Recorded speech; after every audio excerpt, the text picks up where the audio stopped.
For his influence and accomplishment, this year's William F. Buckley Jr. Prize for leadership in political thought goes to Rush Limbaugh.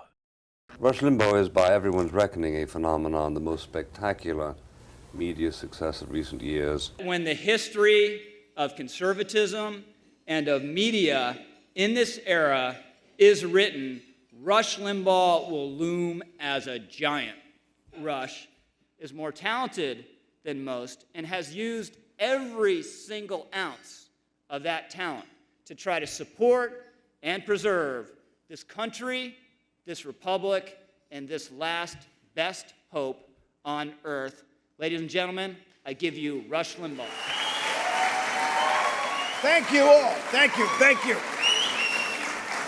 Thank you all very much. This means really a lot to me. Growing up, my father was a profound positive influence on me. But William F. Buckley was a close second in terms of inspiration, education. I never thought I would meet him. I wished that I had his brain. I wished I had the chance to get to know people that knew him. I wanted to know what it was that he had done throughout his life to become what he had become. And folks, I was so naive and such from a different part of the country. When I first heard about National Review, the way I heard about it, it made me think that you had to be a special select member of a club to get it. I'm 30 years old thinking this. And one day I got the courage to call the National Review office in New York. A woman answered the phone, and I said, "Can I subscribe?" "Yes, it was like Christmas Day. I can?" "Yes." And she told me how to do it, and I became a subscriber, started reading it. And the radio program took off, and it took me to New York. And belabor the point, but I got the chance to meet Mr. Buckley, his invitation to an editor's meeting at his Masonette. You know what a Masonette is? It's not a condo, it's not an apartment. Masonette, with his 73rd and was at Park Avenue, an entrance on both sides makes it a Masonette. I drove around the block 3 times trying to get up the courage to go in.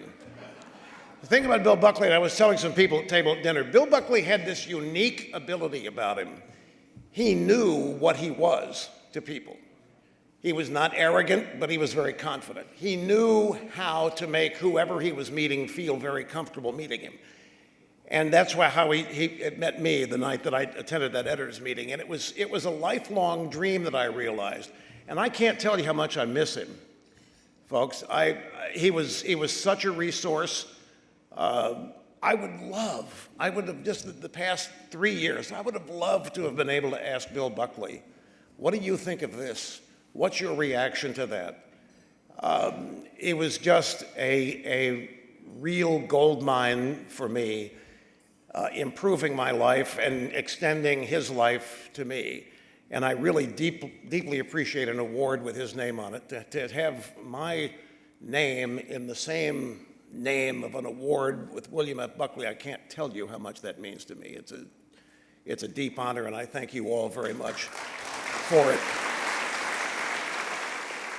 When you meet people that you admire, people that you have almost an idol relationship with, it's one of the greatest things in the world when you meet them and they are exactly who you want them to be, exactly what you expect them to be. It's kind of like the way people are when they meet me. And we didn't start this show to be a conservative radio show. We weren't filling a niche. We wanted to be a radio show. My objective was to become the best radio host in the country. #1 show, genuine #1 show. Most listeners, most audience. But I wanted to be me. I love politics, I talked about it, but there was no political agenda whatsoever. I quickly had to adapt when the program became what it became. And it's been just an amazing ride. The left is attempting to rewrite and overturn the founding. And they're doing it via the education system. They are convincing as many people as they can that America's founding is unjust and immoral because of racism, sexism, bigotry, homophobia, anti-transgenderism, and whatever. We're only the greatest country in the history of humanity. You know what American exceptionalism really is? It's not we're better people, even though we are. It's not that we're smarter. It's not that we're special. It's not that our DNA is different. It's that our country is the first. Stop and think about it. Folks, 90% of the human beings that have walked or crawled on this planet have done so in some form of bondage, tyranny, dictatorship. They have been in poverty. They have suffered sickness, early death, no life expectancy, no rising standard. That's 90% of the world's population. Along comes the United States of America. Margaret Thatcher loved it because they were Brits that founded this country. She loved the founders of this country. More so than people born in this country have even been told how great they are. This is the first country in the history of humanity which established that the individual citizen has primacy over government, has privacy and unlimited freedom over the state. That's the exception, and it's worth defending. That's what American exceptionalism is.